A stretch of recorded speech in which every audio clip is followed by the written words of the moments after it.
Jadi kalau kita sudah mulai sakit nih tubuh, berarti ada yang tidak beres dengan kehidupan kita. Karena sakit tubuh berasal dari jiwa yang kotor. Sakit tubuh berasal dari mental yang tidak beres. Jadi ada 5 tubuh manusia yang harus dibereskan. Tubuh spiritual kita bereskan, tubuh intuisi kita bereskan, tubuh mental kita bereskan, tubuh energi kita bereskan. Tidak boleh ada sumbatan-sumbatan energi dalam tubuh. Dan yang terakhir, kalau 4-empatnya sudah dibereskan, tubuh fisik kita akan beres dengan sendirinya. Tidak ada penyakit apapun. Kecuali kalau sudah saatnya kita pulang dan kita dikasih penyakit dan itu menjadi marga lantaran untuk kita bisa pulang, itu beda lagi. Itu yang namanya penyakit karena karma. Oleh karena itu mari kita rundukkan kepala kita, kita berikan penghormatan yang setinggi-tingginya kepada Dia, Sang Hidup yang ada pada diri kita, yang tidak pernah tertidur, tidak pernah terkantuk, yang senantiasa mengurus dan mengatur semua kebutuhan kita. Kita puji Dia bersama-sama membaca hamdalah. Alhamdulillahi rabbil alamin. Mari kita mohon ridho dan berkahnya. Semoga lewat mulut saya ini beliau mengizinkan untuk meneruskan ilmu sejati yang akan menggetarkan jiwa-jiwa kita, sehingga jiwa-jiwa kita yang tidak berkesadaran setelah ini menjadi jiwa-jiwa yang berkesadaran. Kita sapa asma Allah dengan kelebutan dan cinta seraya membaca basmalah. Bismillahirrahmanirrahim. Hari ini kita akan berbicara judul yang agak unik, menciptakan akhir yang baru hari ini. Menciptakan akhir yang baru hari ini. Latar belakangnya begini.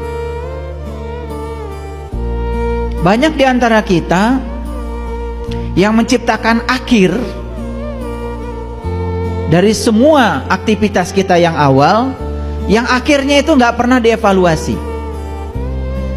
Akhirnya itu nggak pernah direfleksi.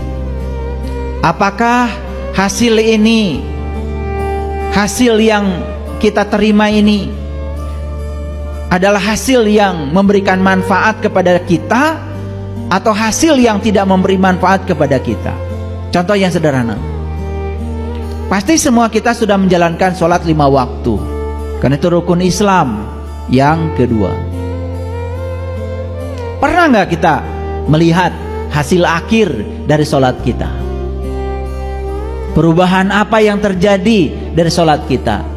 Kesadaran apa yang sudah terbangun dari sholat kita? Pernah nggak? Semua kita hampir tidak pernah melakukan refleksi pada hasil akhir. Bahkan kita terjebak. Yang penting sudah sholat, merasa sudah punya pahala, merasa sudah punya bekal. Betul? Sampereun jaga di akhirat, gitu? Sampereun ayeuna teu aya. Betul apa tidak? Karena kalau bicara agama biasanya kalau tidak baheula pasti engke jaga. Keur ayeuna mah teu aya. Padahal hidup itu di sini, saat ini, sekarang. Makanya belajar harus dibalik. Ngalamin dulu pengalamannya, pasti kita akan mengerti.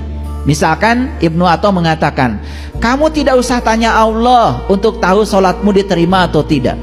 Kamu juga tidak usah tanya Allah, tanya malaikatnya Allah untuk tahu sholatmu diterima atau tidak. Cukup kamu tanya diri kamu sendiri, setelah sholat perubahan apa yang terjadi pada diri. Pernah nggak nanya gitu? Di situ kita akan tahu sholat kita diterima atau tidak, tanpa bertanya kepada orang lain, tapi bertanya pada diri kita sendiri. Lalu kita mengerti dari Quran ada info sedikit. Aqimis sholat, inna sholat tanha anil fahsya wal munkar. Dirikanlah sholat, sesungguhnya sholat itu adalah instrumen, sarana, media agar manusia tidak berbuat keji dan munkar.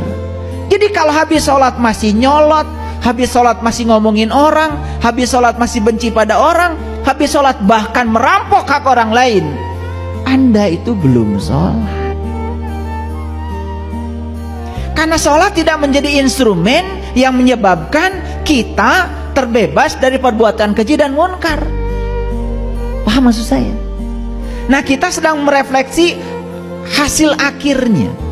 Oleh karena itu maka menciptakan akhir yang baru hari ini. Yuk kita ciptakan akhir yang baru, yang berbeda dengan akhir-akhir yang kemarin. Itu maksud saya dengan judul ini. Kapan mulainya? Ya sekarang. Mau kapan lagi? Besok belum tentu hidup. Masa lalu sudah tinggal sejarah. Waktu kita saat ini, di sini, sekarang. Paham judul ini?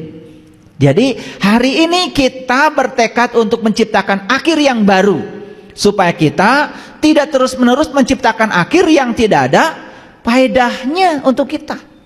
Maaf ya, saya tidak anti kalau orang baca Quran dalam tulisan Arabnya, bagus. Tapi kalau seumur-umur terus-menerus baca itu saja, kapan pesan Allah yang tersimpan di surat itu sampai kepada kita? Karena Quran itu hanyalah petunjuk. Hanyalah petunjuk. Kalau kita tidak merasa ditunjukkan apa-apa oleh Quran, berarti fungsi Quran sebagai petunjuk yang gak nyampe kepada kita.